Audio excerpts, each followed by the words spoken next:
Good morning and welcome back to my channel Anisha Bairagi blog. কেমন আছেন সকলে? আশা করছি সকলেই বেশ ভালো আছেন।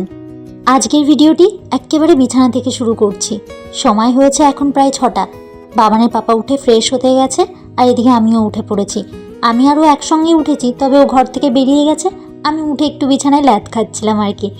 বিছানা থেকেই ঠাকুর প্রণামটা সেরে নিয়েছি, তারপর লেগে পড়েছি নিজের কর্মে। নিজের কর্ম তো নিজেকে করতেই হবে, এটা আর বলার কিছু নেই। যতই দিন যেরকমই কাটুক না কেন, সকালে উঠে তোমার কাজ করতে হবে, রাত শেষে কাজ করে তোমাকে শুতে হবে বিছানায়। সেই মতন সমস্ত কাজ সারছি। বাইরের কিছুটা কাজ বাবানের ঠাম্মি করেছে, মানে আমার শাশুড়ি মা করেছেন, আর কিছুটা কাজ আমি করেছি। দেন এদিকে ঘরের কাজগুলো সারছি। কিছুটা কাজ বাবানের ঠাম্মি তো এগিয়ে রেখেছে, আর কিছুটা কাজ আমি সারছি। কাল একটু হালকা পাতলা হাওয়া হয়েছিল, তার সঙ্গে অনেকটাই ধুলো উড়ে ঘরে এসেছিল। সেই মতন সিঁড়িটাও একবারে ঝাড় দিয়ে নামিয়ে নিলাম। মূলত সকালবেলার দিকটা সিঁড়িটা ঝাড় দিই না, একবারে দুপুরে যখন ঘরটা ঝাড় দিই তখন চেষ্টা করি সিঁড়িটা ঝাড় দিয়ে নামিয়ে নেওয়ার। যাই হোক, ঘর ঝাড় দেওয়া কমপ্লিট। এদিকে ঘরটাও মুছে নিচ্ছি। যেহেতু হালকা হাওয়ার কারণে ঘরে ধুলো জমেছে, সেই কারণে দুবার জল চেঞ্জ করে কিন্তু আমাকে ঘরটা মুছতে হচ্ছে। যাই হোক, যেগুলো প্রকৃতির কাজ প্রকৃতি করেছে, আমার কাজ আমাকে করতেই হবে। তো সেই মতন পুরো ক্লিন করে আমি ঘরটাকে মোছার চেষ্টা করছি যতটা পারছি। আর এদিকে ওদিকে যদি আমার চোখ এড়িয়ে থেকে যায় ধুলো, সেটা তো আমার কিছু করার নেই। যতটা পারি সাধ্য মতন চেষ্টা করি পরিষ্কার পরিচ্ছন্ন করে রাখার। তারপরেও অনেক রকম কথা শুনতে হয় যে আমি কিছুই পারি না, কিছুই করি না, কোনো কাজই পারি না। এমন কিছু কিছু মানুষ আছে যে মন্তব্য করতে ছাড়েন না।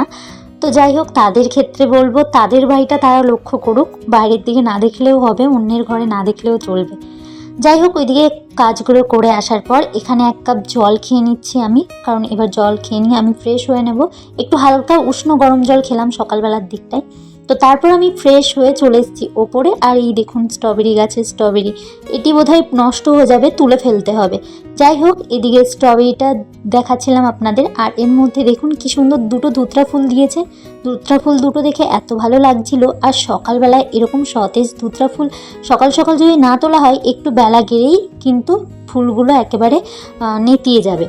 তো যাই হোক, আর কালকে যেহেতু একটু হাওয়া দিয়েছে, এখানে আমার একটি নীলকণ্ঠের চারা থাকে, দেখাচ্ছি আপনাদের। দেখুন, এই দেখুন হাওয়াতে নিচে পড়ে গেছে, দম করে আওয়াজ হয়েছে। তখন আমি বুঝতে পেরেছি যে হয়তো ওখান থেকে কিছু একটা পড়েছে। তারপর এসে দেখলাম নীলকণ্ঠ গাছটি পড়েছে। এবার গাছটিকে আমি কাটিং করে দিচ্ছি, একটু ঝাঁকড়ালো করব। তো সেই মতন একটি আমি এখানে রড দিয়ে দিয়েছি, দিয়ে একটি প্লাস্টিকের সাহায্যে আমি চারি সাইড থেকে বেঁধে দিচ্ছি, যাতে গাছটি ঝাঁকড়ালো হয়, বেশি লতিয়ে না যায়, যাতে ঝাঁকড়ালো হয়ে ফুল দেয়। তো অনেক ফুলই দিয়েছে গাছটিতে, আগেও দেখেছেন আপনারা। তবে কয়েকদিন গাছটিতে ফুল দিচ্ছে না, জানি না কেন। আর আমি যে গাছগুলো এই ঘরে এনেছি আপনারা দেখতেই পেরেছেন, ওই ছাদ থেকে এই ছাদে। তো কেন এনেছি, কী কারণে এনেছি, সেটা আর বলার মতন নয় সোশ্যাল মিডিয়াতে। তো যাই হোক, বাদ দিন ওইসব কথা। আমি এইদিকে রান্নাঘরে চলে এসেছি। রান্নাঘরে এসে আমার যে রাত্রের বাসনগুলো ছিল সেগুলো আমি তুলে রেখে দিলাম আমার র্যাকের ওপর। তারপর আজ সকালবেলা ব্রেকফাস্টে বানাবো হচ্ছে একটু চিড়ের পোহা বা চিড়ের পোলাও। সেই মতন এখানে আমি একটি আলু কেটে নিচ্ছি। আর আলু কিন্তু খেতে ভালোই লাগে আমার, আপনাদেরকে আগেও বলেছি। তো আলুটা যদি ফাস্ট ফুডে দেওয়া যায় বেশ ভালো লাগে খেতে। তো সেই মতন এখানে আমি ভালো করে পাতলা পাতলা করে আলুটা আগে যেরকম আলু ভাজা করে সেরকমভাবে কুচিয়ে নিয়েছিলাম। তারপর একটু ছোট্ট ছোট্ট করে কিউব মতন করে কেটে নিচ্ছি, কারণ চিড়ের সঙ্গে যেহেতু যাবে। সবজি কাটলেই কিন্তু সবসময় নোটিস করতে হয়। আমার মা বলেছিলেন যে যখনই সবজি কাটিস না কেন, সবজিটা দেখবি যে যেই সবজিগুলোর সঙ্গে যাবে বা যার সঙ্গে রান্না করবি সেটা যেন সমানভাবে সিদ্ধ হয়, সমান জালে সিদ্ধ হয়ে যায়। তা না হলে কি হয় বলুন তো, ওই যে মানে এক এক রকম করে যদি সবজি কাটি আমরা, ধরুন কুমড়ো, আলু, পটল একটা এক এক রকম কাটলাম, তো একটা ছোট একটা বড় কাটা হলো, এতে কি হয়, একটি আগে সিদ্ধ হয়ে যায়, একটি পরে সিদ্ধ হয়। মানে যখন আমরা দেখি যে সিদ্ধ হচ্ছে না, যেহেতু আরও ঝাল দিই, তখন কিন্তু অপরটি গলে যায়। এক্ষেত্রে আমার মা বলেছিল যে সবসময় চেষ্টা করবি সবজি যখন কাটবি বা যেই সবজিটার সঙ্গে যেই সবজিটা রান্না হবে সেটা কিন্তু যেন সমানভাবে হয়। তো সেই কারণে চিড়ে যেহেতু একেবারে পাতলা, আর সেই কারণে আমি একেবারে ছোটো ছোটো করে আলুটা কুচিয়েছিলাম। আর একটু পেঁয়াজ কুচিয়ে নিয়েছিলাম, একটু জিরে ফোড়ন দিয়ে পেঁয়াজ দেওয়ার পর, পেঁয়াজ কুচি দেওয়ার পর টমেটো কুচি দিয়েছিলাম। তারপর ধুয়ে রাখা আমি চিড়েগুলো দিয়ে দিয়েছি, আর একটু ভাজা বাদাম অ্যাড করেছি। তো এইদিকে চিড়ের পোহাটা হতে থাকুক, আর এদিকে আমি কুচিয়ে নিচ্ছি হচ্ছে বটবডি, আর অনেকে এটাকে কিন্তু লাফা নামে চিনে থাকেন। তবে কে কী নামে চেনেন আমাকে বলবেন। অনেকেই বলতে পারেন এটাকে লাফা বলে। হ্যাঁ, আমিও জানি যে এটাকে লাফা বলে, তবে অনেকেই বটবডি বলে। আমরা যেরকম ছোটোবেলা থেকে শুনে এসেছি বটবডি, আবার আমার বাবার মুখেও শুনেছি এটাকে লাফাও না কি বলে। যাই হোক, ওইদিকে আমি একটু লাফা বা বটবডি আর আলু ভাজা করব, সেই মতন এখানে আমি আলু কুচিয়ে নিচ্ছি। আর আগে তো বটবডি কুচিয়েই নিলাম। আর যদি সবজিটা আগে থেকে কেটে রাখছি, যদি সবজিটা কাটা থাকে না, তবে কিন্তু রান্না করতে বেশি টাইম লাগে না। সেই কারণে চেষ্টা করছি আগে থেকে সবজিটা কেটে রাখার। ওইদিকে চিড়ের পোলাওটা হতে যতটা টাইম লাগবে ততক্ষণ আমি এটা করে নিই, বেশি টাইম লাগবে না চিড়ের পোলাও হতে। আর বেশি সবজি কাটার নেই, আজ একেবারেই সাদামাটা রান্না হবে। দই পটল করব আর সঙ্গে ওটা ভাজা। তো যাই হোক, আমি ওইদিকে সবজিগুলো ধুয়ে রেখে দিয়েছি। আর এদিকে সবজির যে খোসাগুলো ছিল বা ছিলকাগুলো ছিল, সেগুলো আমি একটি ঝুড়ির মধ্যে নিয়ে নিচ্ছি। এটা দিয়ে দেবো আমাদের গরুকে, যেহেতু আমাদের বাড়িতে গোমাতা আছেনি, তো এগুলো ফেলার তো কোনো প্রশ্নই ওঠে না, তাকে দিয়ে দেবো খেতে। আর এদিকে আমি আমার খাবারটাও নিয়ে নিচ্ছি। এদিকে আমি 2 চামচ মতন চিড়ের পোলাও নিয়েছি আর একটি ডিম সিদ্ধ নিয়েছি। এটাই হবে আজকে আমার ব্রেকফাস্ট। আর বাবানের পাপা বাজার থেকে আসলে ওকে দিয়ে আসবো। দেন চলে এসেছি বাবানকে নিয়ে স্কুলে। ওর পড়াটি একবার শুনুন। ময়ূর মোদের তুলনা তো আমার নাই। জাতীয় ফুল দেখো দেখো ফুল দেখো, হ্যাঁ কত যে হয়, রং ভারী তার গায়ে। ফিরে এসেছি স্কুল থেকে, বসিয়ে দিয়েছি রান্না। ওই পাশে বসিয়ে দিয়েছি বটবটি আলু ভাজা, আর এই পাশে বসিয়েছি পটল ভাজা। আমার খুন্তিটি দেখতে পেরেছেন? কাঠের খুন্তি ব্যবহার করছি। দাঁড়ান দেখাই আপনাদের। এই দেখুন, এখানে টোটাল 13টা হাতা খুন্তি আর চামচ দিয়ে টোটাল 13 পিস আছে। হাতা আর হচ্ছে চামচ, হাতা বা খুন্তি আছে হচ্ছে 7 পিস, আর চামচ ছিল 5 পিস।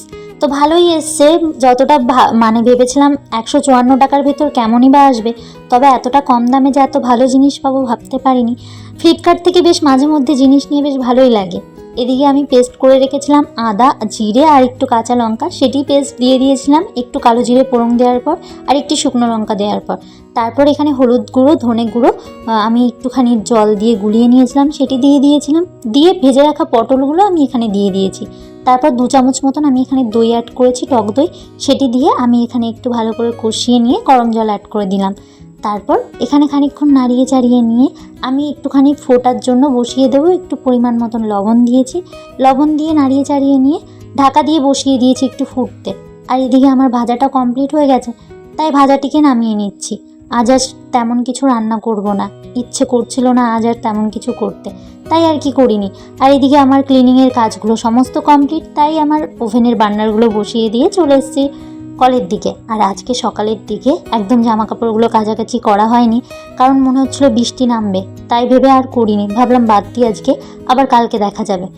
তবে দেখলাম আবারও রোদ্দুর উঠেছে, তাই জামা কাপড়গুলো ভিজিয়ে দিয়েছে। আর লেট না করে এবার জামা কাপড়গুলো এক এক করে কেচে দিচ্ছি, কারণ সংসারের কাজ কিন্তু একটা ফেলে রাখলে পরের দিনের জন্যে আবার জমবে এক গাদা। আর আমার জামা কাপড়গুলো যেন ফেলে রাখতে একেবারেই ইচ্ছে করে না। জানি না কেন, জামা কাপড়গুলো যখনই চোখের সামনে দেখবো না ওরকম পড়ে আছে, তখন মনে হবে আমার কত বড় একটা কাজ রয়েছে, সেই কাজটিকে কতক্ষণে সারবো আমি। যাই হোক, এদিকে জামা কাপড় রেখে দেওয়ার মতন সময় নেই, কারণ প্রায় 2টো বাজে এখন জামা কাপড়গুলো মেলে আমি স্নানে যাব। আর এখন যদি আমি কলের মাথায় জামা কাপড়গুলো রেখে দিই তাহলে কিন্তু মেলতে প্রায় লেট হয়ে যাব আমি। মানে আজ তো আর মেলা হবেই না, আর কিন্তু জামা কাপড়গুলোও শুকাবে না। সেই কারণে হাত দিয়ে চিপড়েই আমি জামা কাপড়গুলো মেলে দিচ্ছি। মূলত আমি কলের মাথায় রেখে দিই অনেক টাইম, তাই আমার চিপড়ানো লাগে না। চলে এসেছি ঘরের বিছানাটাও তোলা হয়নি, এত বেলা হয়ে গেছে, বিছানাটা পড়ে রয়েছে। কারণ কি বলুন তো, ওই যে বাবান লেট করে ঘুম থেকে ওঠে, আর ওকে স্কুল থেকে নিয়ে আসার পরই কিন্তু আমার রান্নাঘরে ঢুকতে হয়। আর রান্নাঘরে গেলে আমার এই দিকের কাজগুলো করা হয় না, সেই কারণে বিছানাটা তুলতে আমি আলটিমেটলি প্রতিদিনই লেট হয়ে যায়। সেই মতন আমি বিছানাটা গুছিয়ে নেওয়ার পর এখানে আমি ভালো করে আমার যে খাটটা রয়েছে, খাটটার পুরো চারি সাইডটা আমি ভালো করে মুছে দিচ্ছি। আমার কলিনটা শেষ হয়ে গেছে, তাই আজ আর কলিন ইউজ করিনি, শুধু একটা শুকনো কাপড় দিয়ে আমি কোনো রকমে মুছে যাচ্ছি, যাতে ধুলোগুলো জমে না থাকে। আর যেহেতু ব্ল্যাক কালার, এটাতে ধুলো পড়লে কিন্তু একেবারে স্পষ্টভাবে দেখা যায়। আর তারপর আমি এদিকে আমার ড্রেসিং টেবিলটাও ক্লিন করছি। আর ড্রেসিং টেবিলটার ফুলগুলোও নোংরা হয়েছে, ফুলগুলো আমি ভেবেছি আর্টিফিশিয়াল ফ্লাওয়ারগুলো আমি কাল পরশুর ভেতর পরিষ্কার করব, দেখা যাক সময় করে উঠতে পারলে। আজ আমি দেখছিলাম ওগুলো খোলা যায় কিনা, তবে দেখলাম না, খোলা যাবে না। এদিকে আমার ড্রেসিং টেবিলটা পুরো ক্লিন করে নিয়েছি। আচ্ছা, দেন আমি আমার ঘরের যে সমস্ত ফার্নিচার আছে সমস্ত ফার্নিচারকে একটি ডাস্টিং ঝাড়ুর মাধ্যমে সমস্তটা আমি ক্লিন করে নিচ্ছি। ক্লিন করে নিয়ে আমি যাব স্নানে। আমার এখনও পর্যন্ত স্নান হয়নি জানেন, এত বেলা হয়ে গেল এখনও স্নান করিনি, কারণ ঘরের কিছু কাজ রয়েছে সেগুলোকে সেরেই একবারে স্নানে যাব। আর এদিকে আমি আমার ফার্নিচারগুলো ক্লিন করা কমপ্লিট। আর এখানে এটিকে ক্লিন না করলে কি করে হবে বলুন তো, এটি আমার বড্ড শখের জিনিস, আর বাবানের পাপাও অনেক শখ করে কিনে এনে দিয়েছিল আমাকে। তারপর আমার স্নান কমপ্লিট, পুজোও কমপ্লিট করে নিয়েছি। এই দেখুন আমার রাধা মাধব, ভোলানাথ, মা লক্ষ্মীকে গুছিয়ে পুজো দিয়ে দিয়েছি। দেন ঘরে একটু নাম সংকীর্তন চালিয়েছিলাম, এতে না পজিটিভ থাকা যায় অনেকটা। এই নাম সংকীর্তন বা ঠাকুরের নাম শুনলে অনেকটা ভালো লাগে। এদিকে সন্ধ্যাবেলায় আপনাদের সঙ্গে দেখা। তারপর একটুখানি বসিয়েছি কফির জন্য, দুধ চিনি দিয়ে দিয়েছি। তারপর বাবানের পাপা মোমো নিয়ে এসেছিল। আজকে সন্ধ্যার স্টার্টারটা মোমো সঙ্গে কফি দিয়েই শেষ হবে। তো এখানে পরিমাণ মতন সস দিয়ে দিয়েছিলাম, তারপর কফি পাউডার দিয়ে এবার দুধটি নামিয়ে নেব। তবে আজ আসি, আপনাদেরকে সঙ্গে নিয়ে ভিডিওটি আজ এখানেই রাখছি। দেখা হবে খুব শীঘ্রই নতুন আরও একটি ভিডিওর সঙ্গে। আর হ্যাঁ, ভিডিওটি কেমন লাগলো একটি লাইক করে ও কমেন্টের মাধ্যমে আমাকে জানাতে পারেন।